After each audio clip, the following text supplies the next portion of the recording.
But after that, I had reached out to the current leadership and I said, hey, I moved into this neighborhood. I bought into this neighborhood. What can I do? I work for the government. I know friends that, are part of the CIA, ATF. How can I lend a hand to curb the violence? Sent a nice email, beautiful email. Beautiful email. Didn't get a response back. I didn't get a response back. And so, then I started, talking to my community association and telling them about it, just pretty much as a concerned citizen. And the response I got back was pretty much this is the community norm and you shouldn't have bought into this area.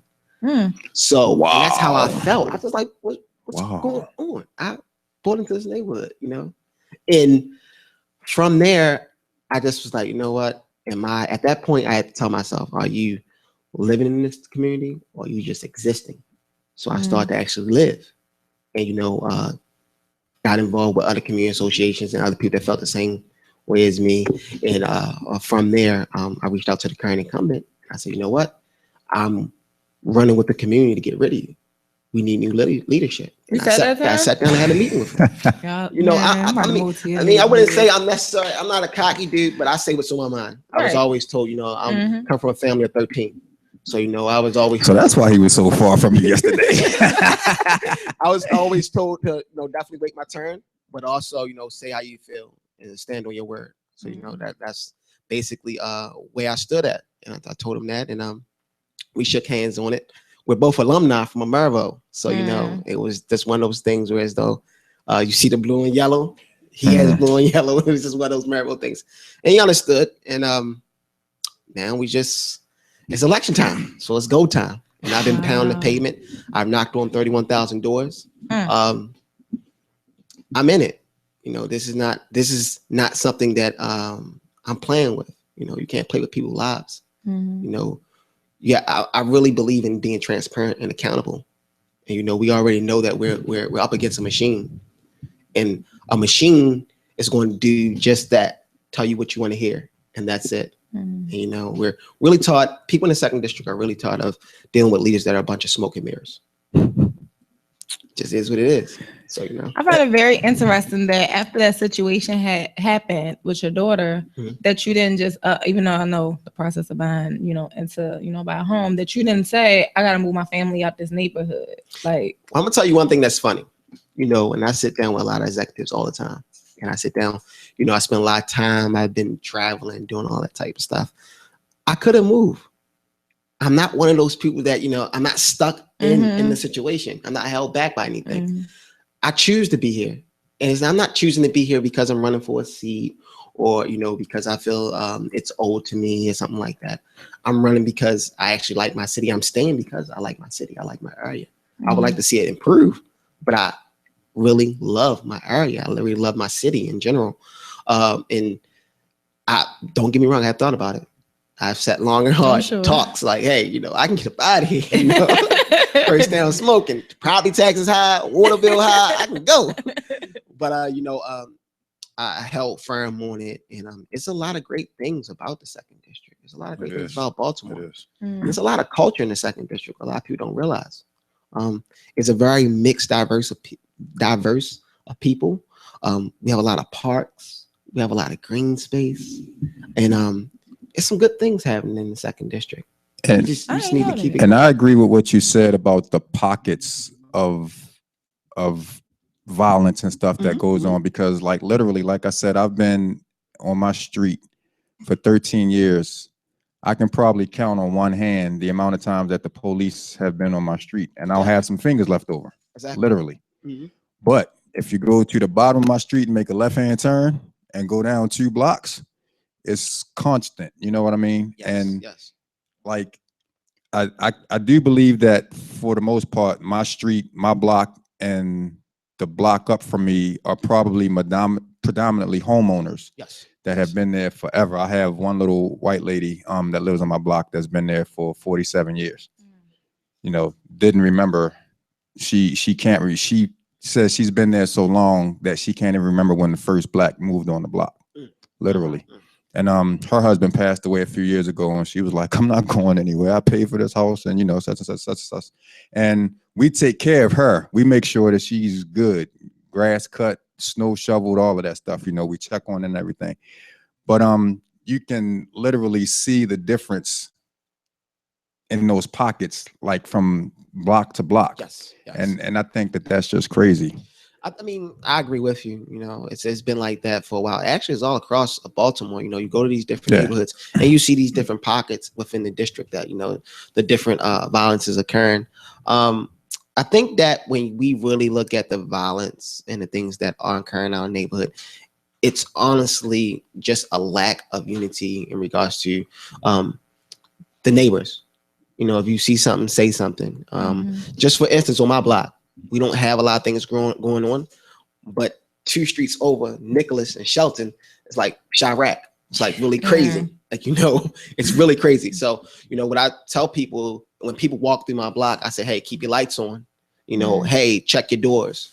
Because I've known neighbors and they just, I'm not saying that they are not looking, but they might leave their door unlocked.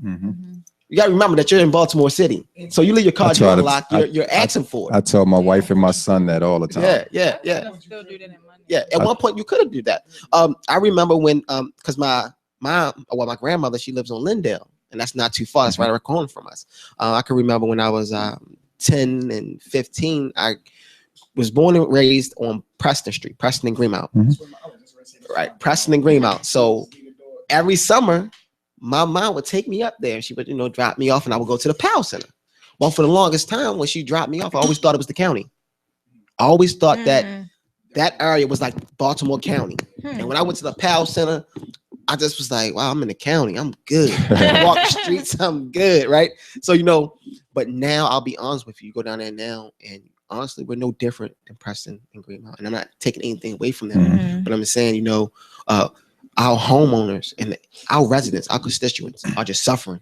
They're just suffering in general. I always have to say that to my son, because my son is a lot like I was when I was young.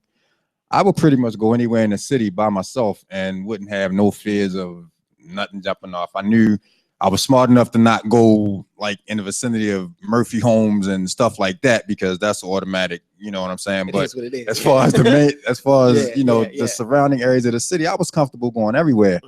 My son is a lot like that, and I gotta tell him, bruh, it's a lot different now. You gotta be much careful, especially on Sinclair and Frankfurt.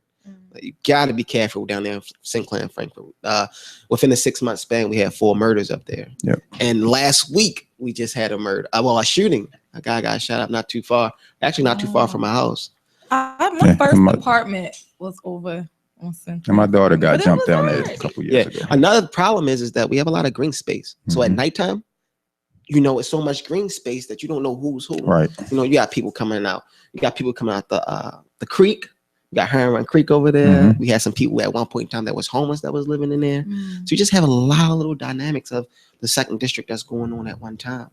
So, you know, and there's a lot of area to cover too. We're talking about 20 square miles and close to 55,000 residents. And that I didn't realize. I didn't realize there was that many. So let's talk a little bit about the plans that you have going in, you know, to help with the violence and, you know, all of that kind of stuff. Well, the plan is that, you know, and I'm a strong believer in community policing. It starts with the community. You know, the police are there for a reason, just to police, but we have to help them. So, you know, one of the things I want to do is, and that's a part of my strategy, is to get them out walking the streets, walking the beat, get out your car, you know, get to know your neighbor. You know, I remember one point in time, even down on Miami Street, if you just take them for example, they will get out their car, and even though they were swinging their little stick, a little crazy stick they have, they were still talking to people. They knew the mom and pop shops. They knew Miss Susie that was selling the penny candy. They knew all those people. So, you know, we need to get back to that style of policing. You know, when Martin O'Malley came out with the 0 tolerance, it just followed through with the other mayors. And that's one thing that really hinder us, you know, not only as a people, but only like Black folks. You know, they really target us and was like, hey, you know, we're gonna, you know, tackle them first. And, you know, it had a trickling effect, and it's having a lasting effect, because even though we got away from that 0 tolerance, a lot of ex-offenders can't get jobs. You know, a lot of ex-felons are having issues with jobs. And just a little tidbit, I just got finished hiring 120 people from the district. with 20 of them being ex-offenders, because I'm an advocate for ex-offenders. I feel like, we all need second chances. Isn't that what Sheila's Dick's asking for? She asked for a second chance. All right. So that's funny. She said child. That's something my mother says. But I am an advocate for second chances. So I tell these guys all the time, they be like, Tony, thank you for for allowing me to provide for my family. Thanks for allowing me not to get back out in the street and do the things that that I feel is the community norm that I'm normally out there doing. So, there's things like that I'm an advocate for, but, I don't want to jump off subject too much. But as far as community policing, I'm a big advocate for that. And also, we need to get rid of mandatory disparagement. And you guys know about that. That's more so that, let's say, for instance, you're a police officer and you knock her upside the head. And that's called misconduct. You just knock her upside the head just for any reason. It's called misconduct. Well, what I'll do is just put you back on the force or put you in another area and just kind of slap you on your hand and that's it. My thing is, let's get those guys that's been doing a lot of misconduct in office. Get them out of there. What are you doing here? That lets me know right now that you can't be a police officer if you continue to misconduct. If you continue to treat the people bad, you need to go. Now I gotta open up another story about them being from Philly and Jersey, but that's a whole nother story about them. Most of our police officers are not hired through Baltimore City. They don't live in Baltimore City. So, and they're not from the city either. You didn't know that? That's where you from. I can tell you something real funny. I'm always in the Northeastern District. Why? Because I always get on them. If it's either I'm doing ride-alongs or I'm talking to them like, hey, what you think about this?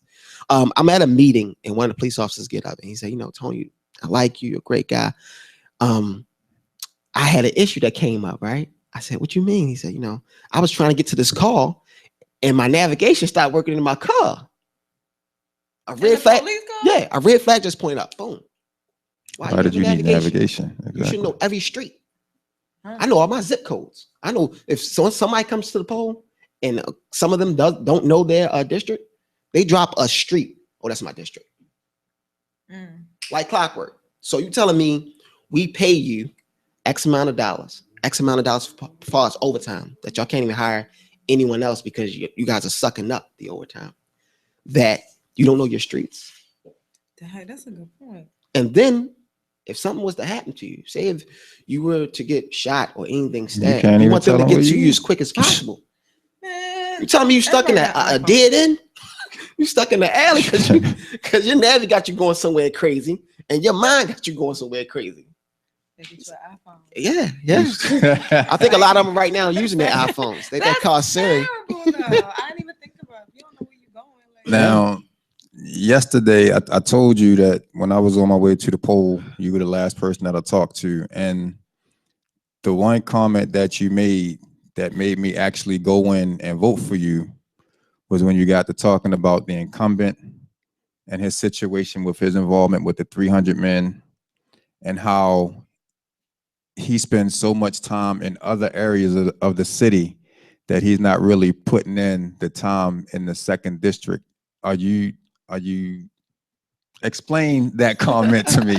I don't want to assume, so I'm gonna let you explain it. Well, I'm gonna tell you like this. Why did you just put two and two together?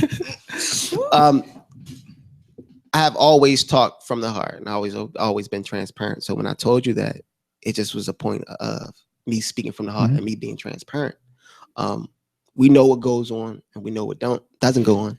And not to cut you off, but when you said it, I was like, he's telling the damn truth, like literally. Yeah. And the crazy thing is that I'll give you a perfect example.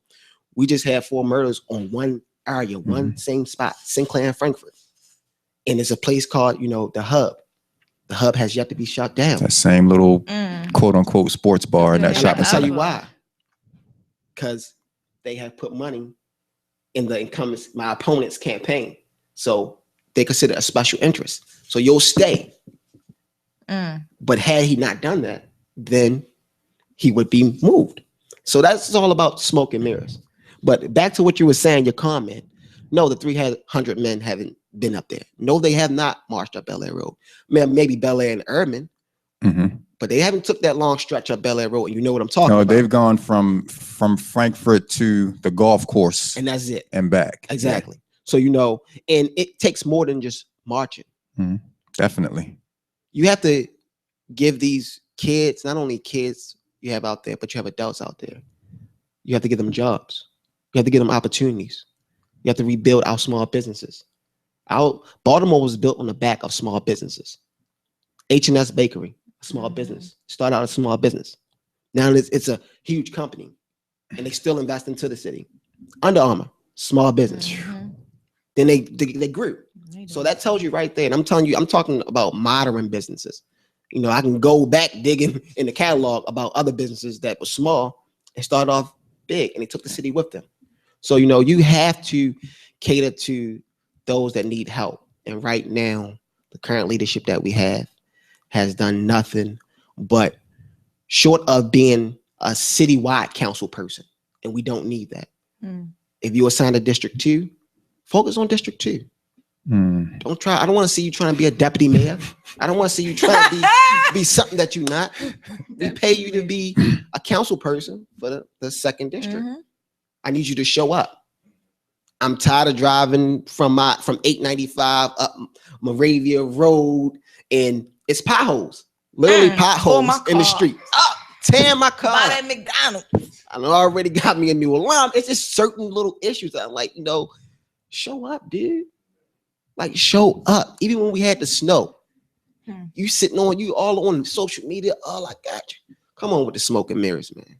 I had to dig my neighbors out. I had to dig other people out. I had to use cash on my own to grab a plow and say, hey, do that whole block. It's not even my block, but just do it. I can respect that. But once again, my tax dollars are paying you. What am I paying you for? For you to sit up there and hug me and shake my hand, tell me something that I want to hear? Nah, you're not going to do the smoke and mirror. You're not going to do the pony show, as my father would say. You're not going to do the dog and pony show. So what I've been telling people is this. Nothing changed if nothing changes. Something that my grandfather told me. If you don't change nothing, if you're not about change, then you're not going to get it. But you can't keep in, you know, and another thing I want to say is that people in the 2nd district, a lot of people don't come out to vote. And that's crazy. We have 26,000 because they don't believe. They don't believe. And not to cut you off, but I told one of the other candidates that was there yesterday, I said, and those of us that, well, not all of us, but a lot of us that do go out and vote, simply vote for the name. Yes. They don't take the time to popularity. They don't take the time to educate themselves and research. You know what I'm saying? That's for mayor. That's for anything. That's for president on down. Yeah, that's for they don't take the time to, oh, Sheila Dixon's running again. Oh, I'm gonna vote for Sheila. Right. I'll tell you one thing. And like, you know, me being a new candidate and this being my first ever campaign, we really have it tough. We really have it tough because you really have to put in the work. You really have to, it gets to the point that you really have to sell yourself and really have to expose leadership for what it is, you know. And it's really been, I wouldn't even say it's been tough for me. It's been fun. It's been fun because I'm not doing this for a career. I'm doing this because I want to help. I want to make a difference, you know, and that's why I always tell people, they say, you know, what are you doing this for? Simple words. I want to bring this council seat back to the community. You guys pay property taxes for this salary. Why not make high property tax? High property taxes. Why not allow it to work for you? You know, one thing that I'm going to be doing once elected, because I will be elected. Yes. Claim it. I'm going in the name of Jesus. You know, I really feel like Belair Road, you know, we've been, you know, for 15 years, you know how Belair Road has been seen, you know, and over there by Belair Road in the Hamilton, on all the way up to Frankfurt. Looks crazy. And a lot of people have been saying, Tony, you know, what are you going to do about Belair Road? We've been promised the Belair Road for the past 15 years. Every leader that comes in say, you're going to get a new Belair Road. You can get a new Belair Road. And they don't get one. Well, what people don't understand is that the city really doesn't own that area. And you won't get one. You know, it's owned by someone else. It's owned by an actual individual. He owns the property. Scott Donahoe, he owns it. So, you know, it's With only all gonna of those used to be car dealerships. exactly, all up and and down. all those pop-up lounges Yeah. now. So you're only gonna get but so much. So you said he owns an actual. He owns property, not the actual street. Oh, okay. You know, exclusive properties. If you go to the area of Belair Road that he's talking about, it used to be like literally a row of car dealerships Exactly. up and down there. Exactly. Donahue, the man that used to do the real crazy commercials. Mhm. And like he used to own like literally every car lot Exactly. up and down that strip of Belair Road. And now that he's gone and has moved out to wherever he's gone. Well, he actually still there. He still has a body shop there because I just Okay. recently tried to have a meeting with him. Okay. He still has the body shop there.